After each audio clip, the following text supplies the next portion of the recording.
Limited seats हैं, मतलब इसका एक ही इनटेक है। तो ये स्टूडेंट की रिस्पॉन्सिबिलिटी है ये चीजें सर्च करे, क्योंकि साल की फीस के हिसाब से कैलकुलेट कर रहा हूं मैं। वहां पे आपको फीस भरनी पड़ेगी $34,000, 34,000। कोर्स ड्यूरेशन की फीस $20,000, $25,000 ज्यादा हो जाएगी। 18-20,000 काफी अमाउंट होता है। जो बच्चा वहां पे कमा के पे कर रहा होता है ना, उसके लिए बहुत इंपॉर्टेंट है। हेलो एवरीवन, मेरा नाम है अर्पित निगम, मैं राइजिंग आर्क एजुकेशन का ओनर हूं। लास्ट वाली वीडियो को इतना प्यार देने के लिए बहुत बहुत धन्यवाद।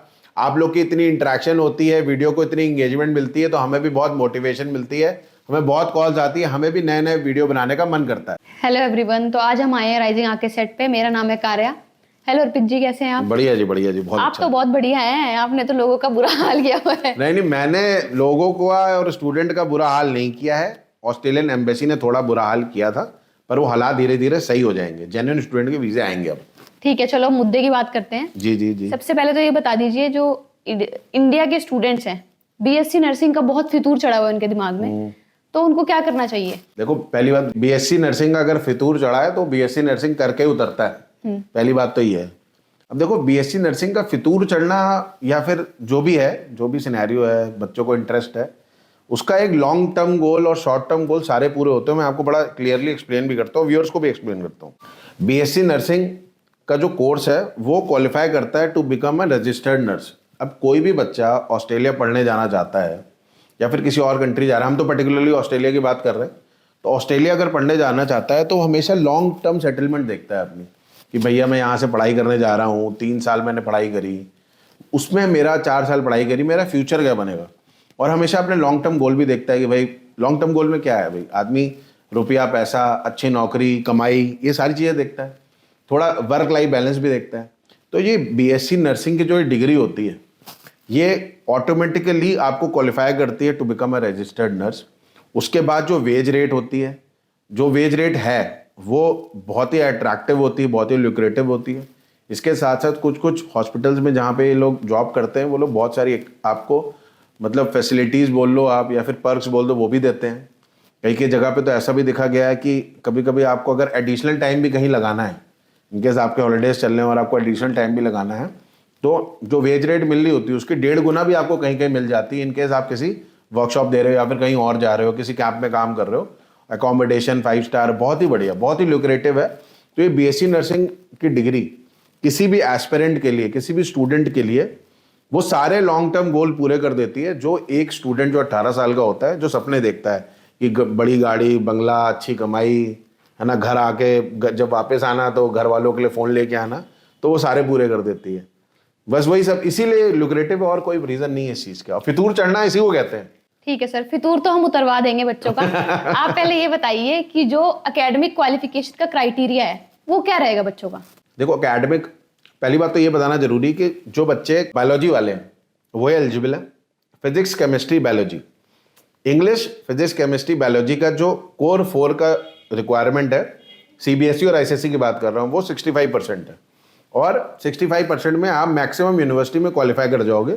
बट एक बच्चों को एक बात ध्यान देनी पड़ेगी कि बीएससी नर्सिंग की ना सीट्स थोड़ी कम रहती हैं, मतलब डिमांडिंग कोर्स है, तो सीट्स ऑटोमेटिकली जल्दी फुल हो जाती है, तो बच्चों को जल्दी अप्लाई करना चाहिए। ठीक है, आपने एकेडमिक क्वालिफिकेशन तो क्लियर कर दी सर, इंग्लिश लैंग्वेज की रिक्वायरमेंट भी क्लियर कर दीजिए। थोड़ी बता रहे हैं जी, बता दीजिए। पीछे पड़ गई है। देखो, इसमें क्या है कि जो पहले क्राइटेरिया था वो था कि आइल्स में आपको 7 ईच चाहिए होते थे, ओवरऑल 7 चाहिए होते थे। पीटी में 65 ईच चाहिए होते थे और ओवरऑल 65 चाहिए होते थे। ये क्राइटेरिया अब हर यूनिवर्सिटी ने चेंज कर दिया अपना। अब क्राइटेरिया थोड़ा लीनियंट हो गया है। अब लीनियंसी में क्या है कि बच्चे को पीटी में ओवरऑल 66 चाहिए, सारे मॉड्यूल में 66 चाहिए, बट इन केस किसी बच्चे के राइटिंग मॉड्यूल में कम स्कोर आते हैं, अगर 56 के अबव आते हैं तो वो एक्सेप्टेबल है, क्योंकि राइटिंग में ही थोड़ा लोगों के मतलब मैंने देखा है बच्चों के नंबर कम आते हैं। सेम इम्प्लाइज विद आइल्स। अगर किसी बच्चे के आइल्स में ओवरऑल 7 है, सारे बैंड में, सारे मॉड्यूल्स में 7 बैंड्स है, राइटिंग में 6.5 रह जाते हैं, तो वो भी एक्सेप्टेबल हो गया। तो थोड़ा मैंने ये देखा है बच्चों को कि जो भी बच्चे राइटिंग में स्कोर कम भी करते हैं तब भी एक्सेप्टेबल हो जाते हैं। अभी इसी इनटेक की मैं बात करूंगा आपको, फरवरी इनटेक में हमारे ऐसे 2 कैंडिडेट हैं जिनके राइटिंग में 63 थे, एक के, वो भी एक्सेप्टेबल कराए हमने, और एक के आइल्स में उन्होंने एग्जाम दिया तो उसके भी राइटिंग में 6.5 थे, वो भी एक्सेप्ट कराया। और मैं जो भी फ्यूचर स्टूडेंट है, जो भी बीएससी नर्सिंग एस्पिरेंट है, भले ही वो 2026 पास आउट होने वाले हो बच्चे, +2 वाले या जो पुराने बच्चे अभी भी एग्ज़ाम दे रहे हो, तो मैं उनको यही हिदायत दूंगा कि if you are preparing for English language test तो आप पीटी का एग्ज़ाम दो। अगर मेरे पास 15 बच्चे अगर आते हैं एक इनटेक में नर्सिंग के, तो 15 में से 10-12 बच्चे ऐसे होते हैं जो पीटी का एग्ज़ाम देते हैं, क्योंकि getting this score in PT is comparatively easier as compare to IELTS. ये मेरा फीडबैक नहीं है, ये मुझे जो डॉक्यूमेंट आते हैं स्टूडेंट से मुझे इन्फॉर्मेशन मिलती है, उसके बेसिस पे बच्चों को बता रहा हूँ। ठीक है सर। अब एक बच्चों के दिमाग में ना कंफ्यूजन रहती है इंटेक्स को लेकर जी। एक होता है सेमेस्टर 1 सिस्टम जिसको हम फेब इनटेक कह देते हैं, और एक होता है सेमेस्टर 2 सिस्टम। जी जी। तो इसको भी क्लैरिफाई कर दीजिए कि पहले तो मैं थोड़ा इसमें और क्लैरिटी डालता हूँ सेम 1 सेम 2 का। देखो सेम 1 जो है वो अपना है फरवरी इनटेक और सेम 2 है अपना जुलाई इनटेक। बीएससी नर्सिंग बहुत यूनिवर्सिटियों में, ये मैं पहले भी लोग बहुत प्लेटफॉर्म में बोल चुका हूँ, अपने प्लेटफॉर्म पे भी बोला हुआ है, बीएससी नर्सिंग की जो डिग्री है अपनी सेमेस्टर 1 में फरवरी इनटेक में ही होती है बहुत यूनिवर्सिटियों में। मतलब इसका एक ही इनटेक है, बहुत सारी यूनिवर्सिटियों में है, बट इसके साथ साथ किसी यूनिवर्सिटी में आपको सेमेस्टर 2 भी मिल जाएगा, दैट इज जुलाई इनटेक। जैसे कि कुछ एजेंट्स हैं अभी वो बच्चे को कह रहे हैं डेफर ले लेते हैं, जुलाई इनटेक में चले जाएंगे। जी जी जी। अगर बच्चों को जुलाई इनटेक नहीं मिलता है हाँ तो फिर बच्चे क्या करेंगे? फिर वो तो खतरनाक हो जाएंगे ना बहुत ज्यादा। नहीं खतरनाक नहीं होगा, मैं आपको बताता हूँ ऑप्शन क्या है। देखो ये हो सकता है कि कोई बच्चा मेरे पास आया हो, कहे जी मेरे ये एकेडमिक स्कोर है, ये सब कुछ है, और मुझे आप मेलबर्न भेज दो। अब मेलबर्न में उस बच्चे के लिए ऑप्शन ही ना मिले मुझे, तो वो ऑप्शन नहीं होगी। अगर आप बच्चा कोई आएगा और वो एकदम ठान के बैठ जाएगा, गरारी अड़ा लेगा कि भाई मुझे तो मेलबर्न ही जाना है, बीएससी नर्सिंग है, पैदा करके दो, पैदा नहीं कर सकते। जो चीज़ अवेलेबल नहीं वो चीज़ नहीं प्रोवाइड कर सकते। बट हाँ, जो चीज़ दूसरी यूनिवर्सिटियों में सेमेस्टर 2 में अवेलेबल, एग्जाम्पल मैं दे देता हूँ आपको कि एग्जाम्पल मैं दे रहा हूँ, पर्थ में मुडॉक यूनिवर्सिटी, उसमें सेमेस्टर 2 भी अवेलेबल है। ब्रिस्बेन में क्यूयूटी, उसमें सेमेस्टर 2 अवेलेबल है। सिडनी में 1-2 यूनिवर्सिटी है, उसमें भी सेमेस्टर 2 अवेलेबल। तो ज़्यादा यूनिवर्सिटी नहीं है, पर कुछ यूनिवर्सिटी अवेलेबल है, और उनमें भी सीट्स लिमिटेड ही हैं। कई कितने बच्चे ऐसे होते हैं जो फरवरी से डेफर होके भी जुलाई में पहुंचते हैं, तो आप वो देखो, तो उसको कंपेयर करें तो जल्दी से जल्दी बच्चा अप्लाई करे, वही बढ़िया है। तो जैसे बच्चे जो अभी पास आउट होंगे इस साल, तो इसमें कुछ ऐसा भी रहता है, फर्स्ट कम फर्स्ट सर्व वाला सिस्टम भी रहता है कुछ? मेरी बात समझना, यूनिवर्सिटी, अब जो भी बच्चा है ऑस्ट्रेलिया जाना चाहता है, अब मैं बात करता हूँ कि सारी यूनिवर्सिटियों की फीस मोटा मोटा बराबर ही है, कुछ G8 हटा लो, और एक एवरेज कॉस्ट जो रहेगी इसकी, हाँ वो भी क्लियर वो भी बताता हूँ मैं। देखो अब मैं एवरेज फीस करता हूँ कि बच्चे की होगी $30,000। अब $30,000 में बच्चा चाहेगा कि उसको टॉप लेवल की यूनिवर्सिटी मिले, कोई एवरेज यूनिवर्सिटी तो पढ़ना नहीं जाएगा, या फिर लो रैंकिंग यूनिवर्सिटी में नहीं पढ़ना जाएगा। तो जो भी अच्छी रैंकिंग की यूनिवर्सिटी है, या फिर जिसमें बीएससी नर्सिंग अच्छे से पढ़ाई जाती है, या फिर उसकी रैंकिंग मेडिकल कोर्सेज की ज़्यादा है, जैसे आप बच्चा क्यूएस रैंकिंग चेक करेगा तो ओवरऑल रैंकिंग अलग होती है और फील्ड की रैंकिंग अलग दिखती है, वो आप चेक कर सकते हैं क्यूएस रैंकिंग में।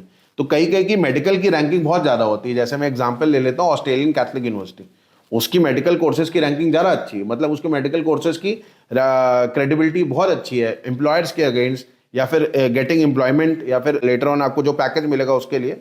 तो बच्चे जल्दी ऑप्ट उन यूनिवर्सिटियों को करें, जल्दी से जल्दी अपना ऑफर लेटर अप्लाई करें, भले ही कंडीशनल अप्लाई कर ले। कंडीशनल ऑफर लेटर अपना 12th के एडमिट कार्ड के बेसिस पे मिल जाता है कई जगह, तो अगर आपका आइल्स और पीटी का रिजल्ट आया हुआ है, कई बच्चों ने पिछले सारी आइल्स पीटी दे दी होगी, तो अगर आपके पास वो रिजल्ट है और चीज़ें एकेडमिकली आप क्वालिफाई करते हो, तो सबसे पहले आपने जो टारगेट यूनिवर्सिटी है उसमें आपने एडमिशन लेना है, भले ही कंडीशनल हो, क्योंकि लिमिटेड सीट्स हैं। जैसे ही टॉप लेवल की यूनिवर्सिटी की सीट भरेगी, उसके नीचे की भरनी शुरू होगी, फिर आपको फिर मन मारने वाली बात हो जाती है। जो बच्चा इंटरेस्टेड है, जो बच्चे, मतलब मैं फिर बोलूँगा जेन्युइन स्टूडेंट जो पढ़ने जा रहा है, वो तो चाहेगा ना टॉप लेवल पे जाना। अगर वो चीज़ वो मिस कर जाएगा तो उसको एवरेज यूनिवर्सिटी में एडमिशन लेना पड़ेगा।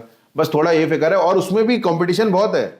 ओवरऑल बीएससी नर्सिंग में कंपटीशन बहुत है, क्योंकि बायोलॉजी वालों के लिए एक मोटा देखो मैक्सिमम आप ये भी देखना कि मेडिकल कोर्सेज में लड़कियां ही ज़्यादा हैं, फिजिक्स केमिस्ट्री बायोलॉजी में लड़कियां ज़्यादा होती हैं। लड़का लड़कियों से तो मुझे एक और क्वेश्चन याद आया है, हाँ जी, कि जो बीएससी नर्सिंग है वो एज कम्पेयर टू लड़कियों को कहा जाता है कि उनके लिए बहुत अच्छा फील्ड है, क्या वो मेल्स के लिए नहीं है? नहीं, मेल्स के लिए भी बहुत अच्छी फील्ड है, ऐसा नहीं है। अगर आप किसी भी हॉस्पिटल जाएंगे, मैं तो ये भी पॉइंट क्लियर करिए सर, ये लोग कहते हैं कि वो लड़कों के लिए नहीं बना है। नहीं, बहुत, ये तो भाई आप देखो, पेशेंट जो होता है, एक पेशेंट जैसे एक बीमार आदमी और औरत का सिनेरियो हॉस्पिटल में बराबर होता है, वैसे ही नर्स का भी बराबर ही रहता है।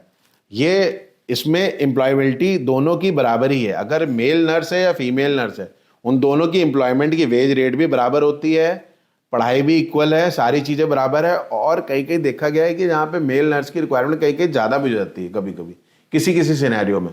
तो दोनों को घबराने की जरूरत नहीं है, मेल फीमेल बंदा दोनों जो भी कैंडिडेट है या फिर स्टूडेंट है। किसी ने मुझे कमेंट करके एक दिन बोला था कि आप बच्चे मत बोला करो, कैंडिडेट या स्टूडेंट बोला करो। तो मैं धीरे धीरे आदत भी डालूंगा कि आपने स्टूडेंट मतलब बच्चे को ये डिस्क्रिमिनेशन नहीं करना, मेल हो फीमेल हो। अब देखा गया है कि पता नहीं ऐसा क्यों होता है, जब मैं अपना +2 करा तब भी ऐसी था कि जो ये सिनेरियो चलता ही आ रहा है। कॉमर्स में लड़के ज्यादा थे और मेडिकल में लड़कियां ज्यादा थी। अब ये सिनेरियो पहले से चलता आ रहा है, ऑटो ड्रिवन है पीछे से ही। जब स्टेप 1 ही गड़बड़ हो रहेगा तो स्टेप 2 ऑटोमेटिकली गड़बड़ हो जाएगा। तो ऑटोमेटिकली गर्ल्स ज्यादा रहती है मेडिकल फील्ड में, तो इस चक्कर में भी हो सकता है कि, पर लड़के भी मैंने भेजे हैं, बहुत लड़के भेजे हैं बीएससी नर्सिंग में। मगर अगर मैंने 100 बच्चे भेजे होंगे, एग्जाम्पल मैं देता हूँ, एग्जाम्पल ले रहा हूँ, तो उसमें हमेशा 70 लड़कियां रही हैं और 70 के 80 लड़कियां रही हैं अच्छा। और 20 लड़के रहे हैं, ऐसा रहा है। ठीक है, तो अब जैसे बच्चे पास आउट हो जाएंगे इस साल, हाँ जी, हाँ जी। तो उनके लिए आप क्या एडवाइस देंगे लास्ट में? सबसे पहली और सबसे अच्छी जागरूक करने की एडवाइस है कि भाई मुझसे मिलो आके, है ना, हमसे मिलो आके, हमारी टीम से इंटरेक्ट करो, उनसे नॉलेज लो। मैं तो जितनी ज़्यादा इन्फॉर्मेशन होती है बच्चों को शेयर करने की कोशिश करता हूँ। और क्या होता है कि जितनी जल्दी आप अप्लाई करोगे तो वाली यूनिवर्सिटी मिल पाएगी जिसमें स्कॉलरशिप ज़्यादा है, क्योंकि फिर आप वाली यूनिवर्सिटी मिस कर जाओगे। आपके पता चला स्कॉलरशिप के चक्कर में आपकी ओवरऑल कोर्स ड्यूरेशन की फीस $20,000 $25,000 ज़्यादा हो जाएगी, क्योंकि साल की फीस के हिसाब से कैलकुलेट कर रहा हूँ मैं। एक साल में अगर पता लो एक जगह आपने पढ़ना था, वहाँ पे आपको फीस भरनी पड़ेगी $34,000 34,000। कहीं और आप एडमिशन ऐसी जगह ले सकते थे जहाँ पे $28,000 भी हो सकती थी। तो एक साल में आपने $6,000 बचे, टोटल $18,000-20,000 हो गया। $18,000-20,000 काफ़ी अमाउंट होता है, जो बच्चा वहाँ पे कमा के पे कर रहा होता है ना, उसके लिए बहुत इंपॉर्टेंट है। इनके लिए जाना चाहते हैं वो राइजिंग आपकी टीम से कांटेक्ट करें।